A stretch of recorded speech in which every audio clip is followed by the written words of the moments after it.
اللہ نہ کرے ایران فال کر گیا نا تو وہ جو 300 اسرائیل کے طیارے ایران کے اوپر حملہ آور ہے نا، اگلا حملہ ہم ہے، اگلے وہ 300 طیارے اسلام آباد پہ کھڑے ہوں گے۔ یہ تاریخ کی وہ تلخ ترین حقیقت ہے جو ہونے جا رہی ہے، ٹھیک ہے۔ اسرائیل سے پہلا گیٹ وے کون تھا؟ عمان انہوں نے سیٹلائٹ کر لیا۔ اب عمان جو ہے وہ مسلمانوں کی مدد کرنے کی بجائے اسرائیل کے ساتھ کھڑا ہے۔ دوسرا جو ان کا پڑاؤ کیا تھا؟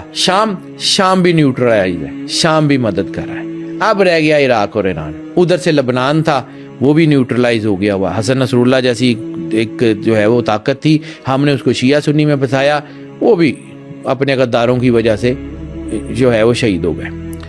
اب رہ گیا عراق میں اتنا پانی نہیں ہے۔ عراق اس وقت جو ہے وہ صدام حسین کے دور میں اتنا تباہ کر دیا گیا ہے کہ عراق کے پاس اس وقت نہ کوئی ایئر فورس ہے، نہ عراق اس کو روک سکتا ہے۔ عراق بھی نیوٹرلائز ہے۔ آخری پڑاؤ رہ گیا ایران۔